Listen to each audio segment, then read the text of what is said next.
کہ ہم سب جانتے ہیں کہ 16 دسمبر پاکستان کے لیے یوم سیاہ کی مانند ہے، کیونکہ اس دن پاکستان کا مشرقی بھائی اس سے جدا ہو گیا۔ پاکستان دو لفظ ہو گیا، پاکستان دو حصوں میں تقسیم ہو گیا۔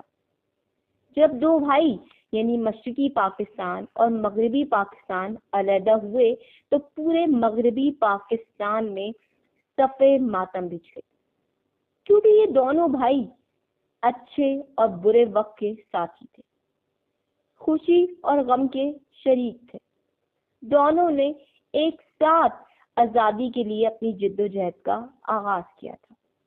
16 دسمبر جب بھی آتا ہے تو ہر شہری بہت اداس ہوتا ہے، انہیں محسوس ہوتا ہے کہ ان کے جسم کا حصہ ان سے الگ ہو گیا۔ اگر دیکھا جائے تو دونوں حصوں میں عدم استحکام اور علیحدگی کے معاملے میں ہمارے ازلی دشمن بھارت نے اہم کردار ادا کیا۔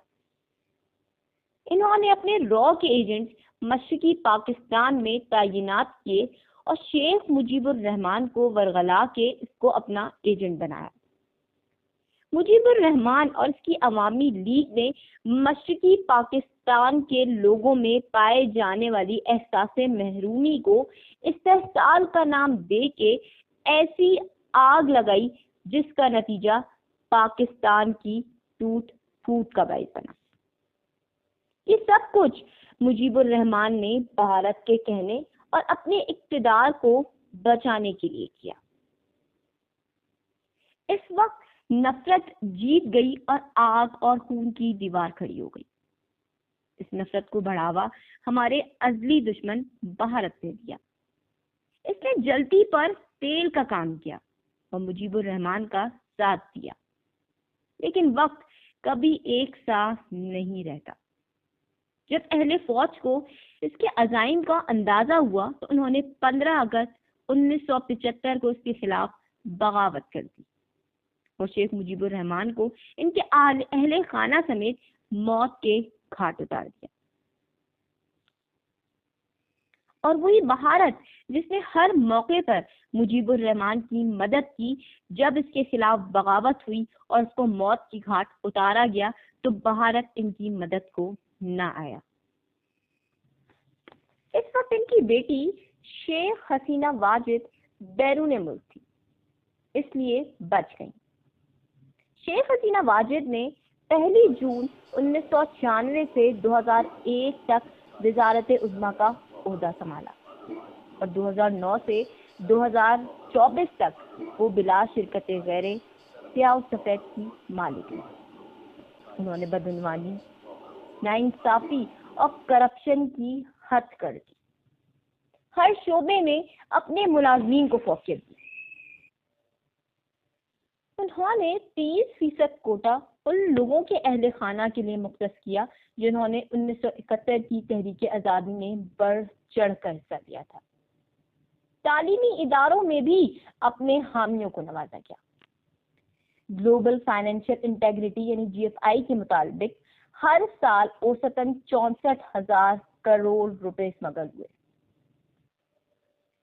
اور اس رقم سے کینیڈا میں موجود بیگم پارا میں تعمیرات کرانے کی اطلاعات موجود ہیں۔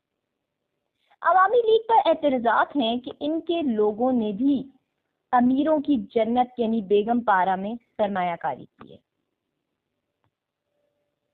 شیخ حسینہ واجد نے اپنے دور حکومت لوگوں پر بے انتہا ظلم کیا، ان کو محکوم بنا کے رکھا، ان پر روزگار کے دروازے بند کر دیے، ان پر بے جا حکمرانی کی اور اپنے والد کے نقش قدم پر چل کر ہی بھارت کی مدد حاصل کی۔ را نے بھی ان کو بھرپور سپورٹ کیا اور انہوں نے بڑے خوفناک طریقے سے ملک کو سنبھالا۔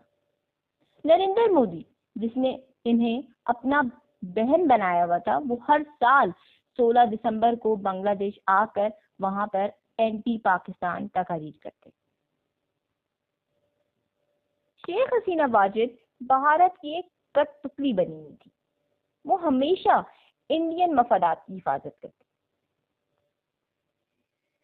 را کی پوری ایک تنظیم وہاں کام کر رہی تھی. اندرا گاندھی سینٹر تھا جہاں پر 1971 کی جنگ کے اندر جو کچھ بھی ہوا وہ دکھایا جاتا تھا. ایک نصاب تشکیل دیا گیا تھا جس میں 1971 میں بنگالیوں کے ساتھ کی گئی ناانصافیوں کو بڑھا چڑھا کر پیش کیا جاتا اور نئی نسل کو یہ یقین دلایا جاتا کہ پاکستان بہت ظالم ہے جس نے ان کی خواتین کی عزت لوٹی، بچوں کو مارا اور ان کے ٹکڑے ٹکڑے کر دیے. را نے وہاں پر لوگوں کی خوب ذہن سازی کی، لیکن جھوٹ کبھی نہ کبھی سامنے ضرور آتا ہے اور سچ کی جیت ہوتی ہے. یہی کچھ ہوا بھارت کے ساتھ بھی. جب لوگوں کے درمیان بھارت کی ایجنٹ شیخ حسینہ واجد کے مظالم سامنے آئے تو وہ ان پاپولر ہو گئی.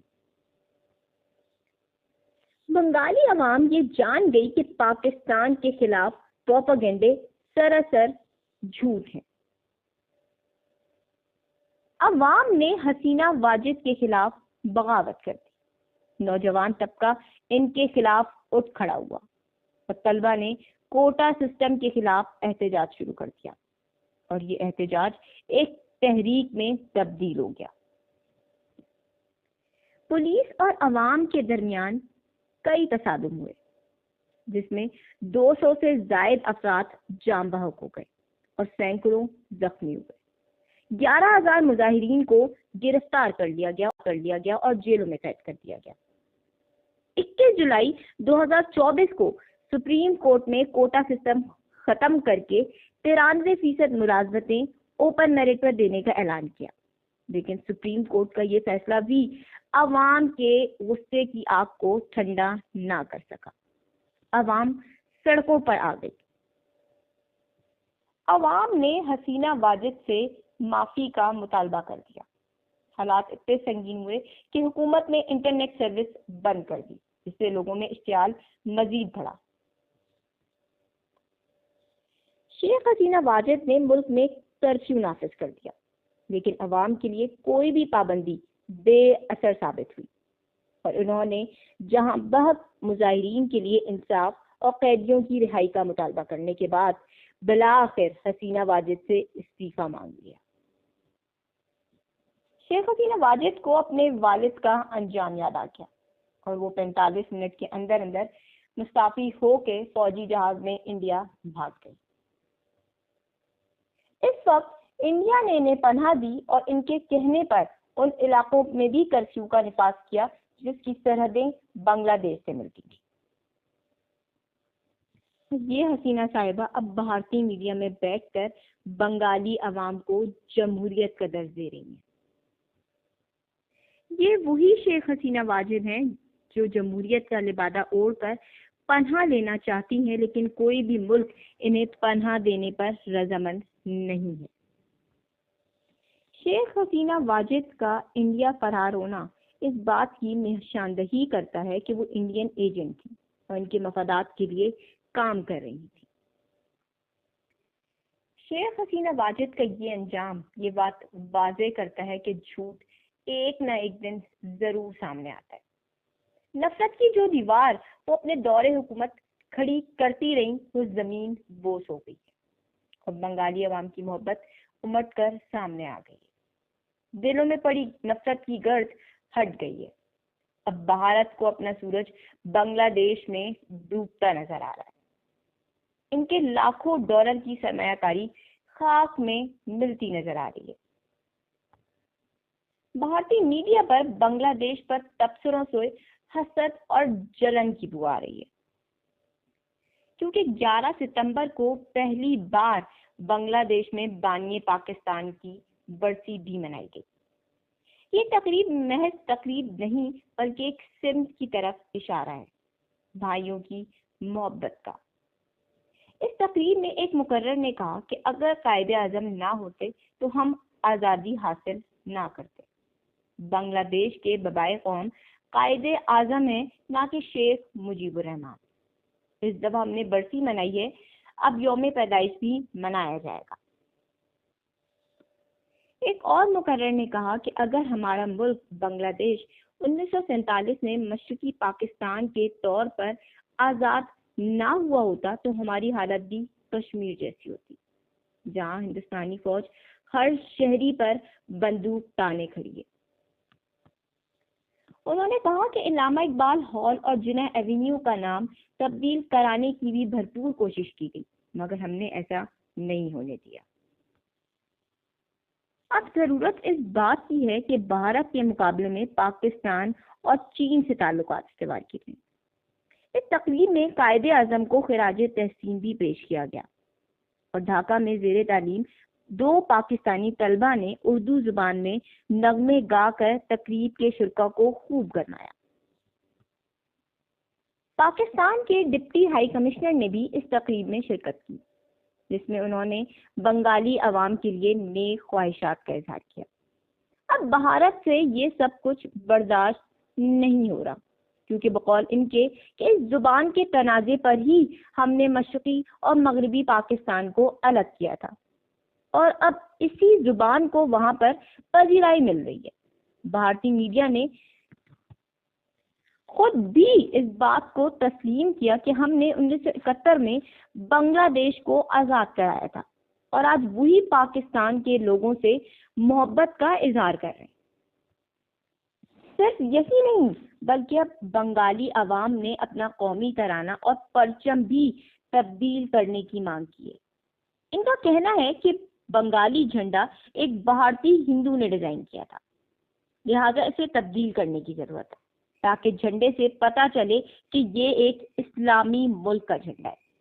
جھنڈے کے ساتھ ساتھ قومی ترانہ بھی تبدیل کرنے کی مانگ کی گئی ہے، کیونکہ وہ بھی بھارتی شاعر روندر ناتھ ٹیگور نے لکھا تھا۔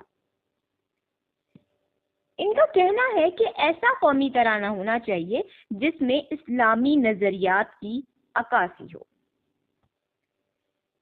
حال ہی میں ایک سروے بھی کیا گیا جس میں بنگالی عوام سے پوچھا گیا کہ وہ انڈیا جانا چاہتے ہیں یا پاکستان، تو زیادہ تر لوگوں نے پاکستان جانے کا ارادہ کیا۔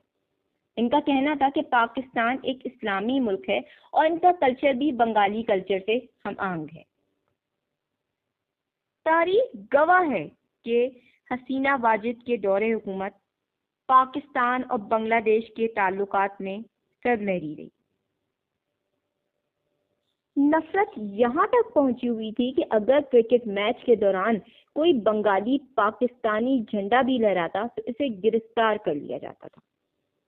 لیکن شیخ حسینہ واجد کے بھارت فرار ہونے کے بعد بنگلہ دیش میں ایک نئی تبدیلی دیکھنے کو ملی، چونکہ پاکستان کے لیے کافی خوشائن ہے۔ بنگالی عوام کی محبت پاکستان کے لیے امڑ آئی ہے، جو کہ بھائی کی بھائی سے محبت کو مستحکم کرے گی۔ جہاں تک بھارت کا تعلق ہے، ان کی چالیں انہی پر پلٹ گئیں۔ 50 سال کی مسلسل جدوجہد جو کہ بنگلہ دیش اور پاکستان کے درمیان اختلافات انہی پر پلٹ گئیں۔ 50 سال کی مسلسل جدوجہد جو کہ بنگلہ دیش اور پاکستان کے درمیان اختلافات اور نفرتوں کے بیچ بونے کے لیے انہوں نے کی تھی، وہ سب کی سب دھری کی دھری رہ گئی، کیونکہ بنگالی عوام نے خود یہ بات واضح کر دی کہ یہ جو پروپیگنڈا پاکستان کے خلاف کرتے رہے، ہم انہیں نہیں مانتے۔ پاکستان ایک اسلامی ملک ہے اور ہم ان سے اپنے تعلقات بہتر بنانے کے خواہش مند ہیں، جس کا اظہار شاہد الزماں جو کہ ڈھاکہ یونیورسٹی کے پروفیسر ہیں وہ اپنے خطاب میں کر چکے ہیں۔ اور حال ہی میں بنگلہ دیش کی عبوری حکومت کے سربراہ ڈاکٹر یونس اور پاکستانی وزیر اعظم شہباز شریف کی ملاقات ہوئی، جس میں تعلقات کی بہتری پر بات کی گئی۔ پاکستان اور بنگلہ دیش کے بڑھتے تعلقات اس بات کی تصدیق کرتے ہیں کہ نفرت ہار گئی اور محبت نے فتح حاصل کی۔ انڈیا کی پھیلائی ہوئی نفرت ہار گئی، اس کی تمام سازشیں پاکستان کے خلاف ناکام ہو گئی۔ اور جو نفرتوں کے بیچ یہ بوتا رہا ان کی آبیاری نہ ہو سکی اور آخر میں دونوں بھائیوں کی محبت جیت گئی۔ تو دوستوں، آپ کی اس بارے میں کیا رائے ہے؟ اپنی قیمتی رائے کا اظہار کامنٹ باکس میں ضرور کیجیے گا، اور ویڈیو اچھی لگی ہو تو لائک، شیئر اور سبسکرائب کرنا نہ بھولیے گا۔ شکریہ۔